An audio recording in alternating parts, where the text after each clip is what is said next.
Subscriber का ये question है कि उसकी एक एक्स थी जिसका 3 साल ऑन एंड ऑफ उसका रिलेशनशिप रहा इससे। अब ये ऑन एंड ऑफ वाली बात ही अपने में ही रेड फ्लैग है। बताऊंगा कैसे। फिर इस 3 साल के अंतराल में एक नए लड़के की एंट्री होती है जो बन जाता है लड़की का जस्ट अ फ्रेंड। और जस्ट अ फ्रेंड बनने के बाद से फिर ये लड़की एक बार बहाना मार के मेरे सब्सक्राइबर से झगड़ा करती है और झगड़ा करके बहाना मार के उससे ब्रेकअप कर लेती है। इस ब्रेकअप के 3-4 महीने बाद ही वो जस्ट अ फ्रेंड जो था वो इसका बॉयफ्रेंड बन जाता है। I mean imagine my shock. अब इससे पहले कि मैं इसके क्वेश्चंस को एड्रेस करूं, मैं कुछ चीज़ें पॉइंट आउट करना चाहता हूं। ये ऑन एंड ऑफ वाली चीज़ें जो तुम में से जो कोई भी कर रहा है ना, तुम लोग मजाक कर रहे हो अपने साथ। अगर खिलवाड़ में कर रहे हो रिलेशनशिप तो समझ में आता है मेरे। पर अगर सीरियस हो तो तुम लोग का जो ये चलता है ना, ब्रेकअप हुआ फिर पैचअप हुआ फिर ब्रेकअप हुआ फिर पैचअप हुआ, ये नौटंकी बंद कर दो। छोटे बच्चे नहीं हो अब, है ना। तो ये सारा ब्रेकअप पैचअप वाला खेल छोड़ दो। एक बार ब्रेकअप हुआ तो मतलब हुआ, इट इज़ फॉर गुड। उसके बाद से वापस नहीं लेना है किसी भी कीमत पे। Don't take your ex back कभी भी। ये नहीं होना चाहिए कि अभी 2 महीना साथ में हो, फिर 2 महीना ब्रेकअप हो गया, फिर 2 महीना साथ में आ जाए और you are serious about this girl. I mean you are serious about this girl. Imagine अभी तुम्हारा ये हो रहा है ऐसे on and off on and off. What if you marry her? हाँ, वेडिंग डिवोर्स, वेडिंग डिवोर्स। और कुछ नहीं है क्या लाइफ में? और कोई बैटल नहीं फाइट करनी क्या लाइफ में? बस यही है। अगर यही है तो फिर करो, है ना। तो वैसे भी you need to avoid girls like this who are like on and off, breakup patchup. और ये बहुत चलता है, ये इतना ज़्यादा चलता है कि इट मेक्स मी क्रिंज। मैंने अपने फ्रेंड सर्कल में भी बहुत देखा है ये। तुम लोग अगर इस चक्कर में फंसे हो, प्लीज़ यहाँ से निकल जाओ। Find a girl who is clear.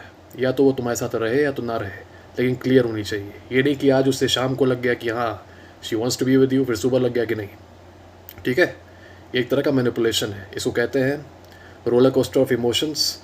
तुम्हें रखा जाता है एक स्टेट ऑफ इनसिक्योरिटी में कि आज हम तुम्हें पसंद करते हैं, कल नहीं करेंगे, ताकि तुम एकदम एक तरह से हुक में रहो और डरे हुए रहो। और डरे हुए रहोगे तो वल्नरेबल रहोगे, कमज़ोर रहोगे और तुम्हारे ऊपर मैनिपुलेशन अच्छे से काम करेगा। That's why run away from women like this at all costs. दूसरी चीज़ जो मैंने देखी, ये जस्ट अ फ्रेंड वाली जो नौटंकी है, तुम लोगों के बारे में नहीं पता। I am in a relationship right now. पहली बात, my girlfriend does not really want to have a male friend, but let's say that she, मान लो उसको बनाना भी होता तो हम कह देते कि हाँ, if you want to have male friends अच्छी बात है, तुम बनाओ, लेकिन फिर सिंगल रहोगी, मेरे साथ मत रहो। अगर तुम्हें रिलेशनशिप में रहना है मेरे साथ तो ये मेरा रूल है कि you can not have male friends. ठीक है। अब क्यों है क्यों नहीं है, I don't need to explain to you. तुम्हें नहीं पसंद है कोई बात नहीं, यू कैन गो। ठीक है। It's a pretty respectful exchange. तुम्हें किसी को फोर्स नहीं करना, तुम्हें बस ये टर्म बता देना है कि हाँ ये तुम्हारा टर्म है and you will not tolerate anything else. बस।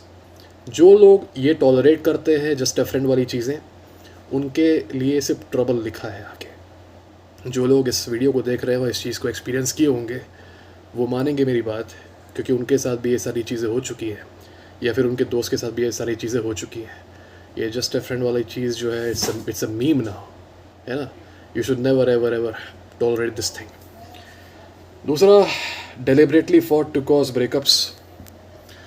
When a girl wants to break up with you, she will pull out any excuses. लेकिन रीज़न एक ही होता है, जैसा कि मैंने कहा पिछले वीडियो में अपने, लॉस ऑफ अट्रैक्शन। अब वो ये तो बोलेगी नहीं कि I am not attracted to you, क्योंकि उसे खुद नहीं पता, ये तो सबकॉन्शियस होता है। तो she will try to find out some excuse, है ना। तुम्हारी छोटी से छोटी गलती she will find out and she will make it an excuse and she will break up with you. ठीक है। She just wants to get rid of you without feeling bad about it, ताकि उसकी दोस्त पूछे कि तुमने क्यों किया तो वो बता सके कि हाँ ये रीज़न था। It happens with a lot of people, कई लोगों के साथ होता है। तो ये चीज़ें मैंने पॉइंट आउट कर दी। अब डायरेक्टली हम लोग इसके क्वेश्चंस पे आएंगे। क्वेश्चन नंबर 1 है, how to deal with the thought that my ex is better than me. देखो, ऐसी सिचुएशन में यार, मैं तुम्हें कुछ बता रहा हूँ, प्लीज़ मेरी बात का विश्वास करना। तुम्हें लगेगा कि मैं कुछ कॉर्नी बात कर रहा हूँ यार। तुम्हें ऐसा थॉट आएगा कि तुम्हारा ये जो लड़का है, जिसके साथ ये लड़की मतलब अब रिलेशनशिप में है, वो किसी मामले में तुमसे बेटर है। किसी भी मामले में तुमसे बेटर नहीं है, बल्कि मैं कहूँगा कि वो तुमसे भी ज़्यादा बदकिस्मत है। वो बदकिस्मत इसलिए है क्योंकि you are being with this girl जिसका खुद ही माइंड क्लियर नहीं है, जिसका माइंड इतना वॉलेटाइल है कि उसे आज नहीं पता रहता कि आज उसे तुम्हारे साथ रहना है कि नहीं, और कल वो भूल जाती है कि उसे तुम्हारे साथ रहना है कि नहीं। कभी उसका माइंड कह रहा है हाँ, कभी उसका माइंड कह रहा है ना, वो खुद ही क्लियर नहीं है। अगर तुम्हारी लाइफ में कोई ऐसा है जो तुम्हें लेके क्लियर ही नहीं है, वो आज अपना मन बदल दे, कल मन बदल दे, एक हफ्ते बाद मन बदल दे, फिर वापस आ जाए, तो ऐसा आदमी तुम्हें पागल कर देगा। वो तो तुम खुशकिस्मत हो कि तुम बच गए इससे। अब ये जिसके साथ है वो बेचारा आदमी बुरी तरह से सफ़र करेगा। किसी के लिए भी एक तरह का इमोशनल मैनिपुलेशन, जिसको कहते हैं हॉट एंड कोल्ड। मान लो तुम मेरे दोस्त हो, मैं तुमसे आज गुस्सा हो जा रहा हूँ बहुत ज़्यादा, तुम्हें गालियाँ दे रहा हूँ, फिर कल अचानक से तुम्हें बहुत प्यार से बात कर रहा हूँ, तुम पागल हो जाओगे। तुम्हें यही नहीं समझ में आएगा कि मैं तुम्हारा दुश्मन हूँ या फिर दोस्त, है ना। तुम हर समय या तो डर के रहोगे या तो खुश रहोगे। तुम्हारा इमोशन अप एंड डाउन ऐसा होता रहेगा। इसी को कहते हैं सॉफ्टनिंग अप योर विक्टिम। इस चक्कर में मत पड़ो। और उस लड़के के लिए उससे जलस मत फील करो, उस लड़के से, बल्कि उस लड़के के लिए पिटी फील करो कि भगवान बचाए उसे, है ना। You are way more lucky than him. तुम बच गए, अब वो सफ़र करेगा उसी चीज़ से जिससे तुम किए। ये मत सोचना कि वो नहीं करेगा, वो भी करेगा। ऐसा नहीं होता कि her nature will change right away. दूसरा सवाल तुम्हारा, how to make her realize she did wrong. पहली बात देखो, मैं ज़रा ज्ञान नहीं दूंगा इस बात पे, लेकिन तुम्हारे साथ दुनिया में कई लोग बुरा करेंगे, और वो लोग बुरा तब भी करेंगे जब तुम काफ़ी अच्छे रहे हो और तुमने उनके साथ बुरा नहीं किया है। ऐसे में ये सोचना कि उनको तुम रियलाइज़ कराओ कि उन्होंने गलत कर दिया, जैसा कि फ़िल्मों में दिखाता है, ये नहीं होने वाला। असली दुनिया में लोग हार्टलेस होते हैं, बेशरम होते हैं। वो तुम्हारे साथ तुम्हारे मुंह पर गलत करेंगे और उसके बाद से they will laugh about it. लेकिन अगर तुम्हें ये रियलाइज़ कराना है कि she made a mistake that she will regret it, तो स्टार्ट डेटिंग अदर गर्ल्स। ठीक है, start dating other girls, work on your self, work on your body, work on your personality. बाहर जाओ, घूमो, hang out with your new girlfriend, photos डालो social media पे। अपने आप व्हेन शी विल रियलाइज़ कि grass is not greener, she will start regretting it, she might try to come back, और तुम्हें पता है कि you don't have to take her back.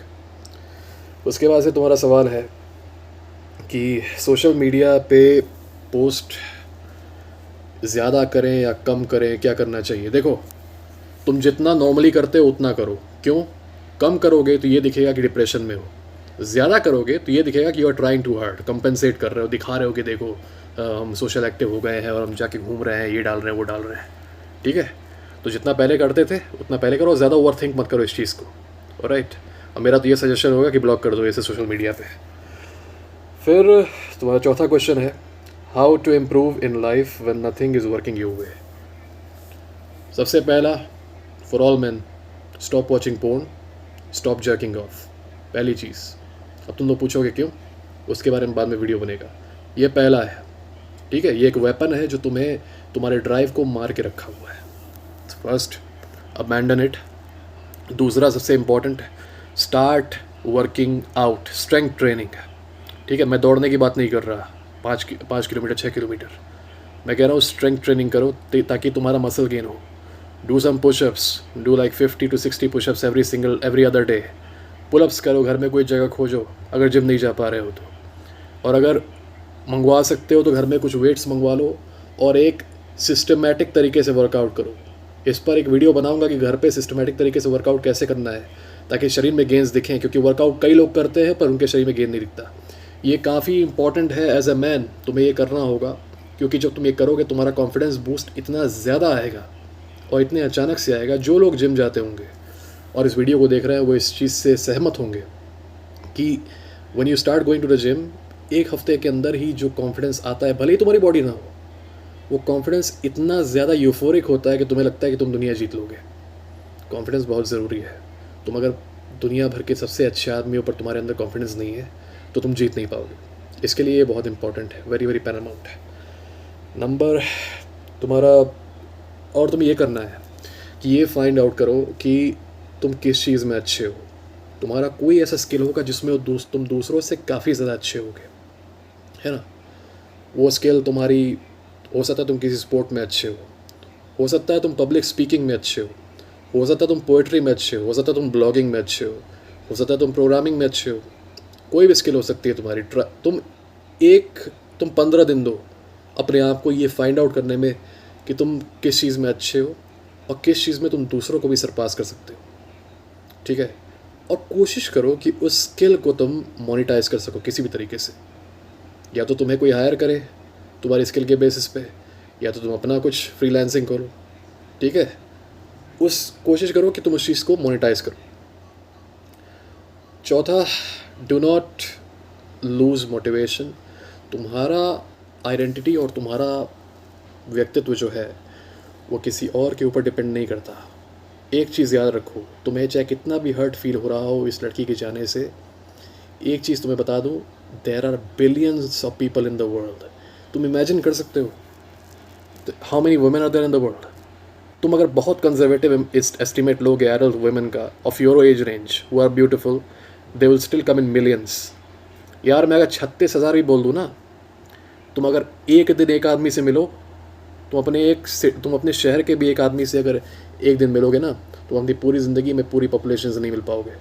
There are so many people in the world, इतने ज़्यादा लोग हैं कि तुम मिलते मिलते थक जाओगे। तुम्हें ऐसा लग रहा है ना कि तुम्हें एक ही आदमी है दुनिया में तुम्हारे लिए, और तुम उसके अलावा तुम्हें कोई मिलेगा ही नहीं। कई लोग इस माइंडसेट में होते हैं आफ्टर दे फर्स्ट ब्रेकअप कि यार इसने छोड़ दिया, अब हमें कोई नहीं मिलेगी। ये किसने बता दिया यार तुम्हें?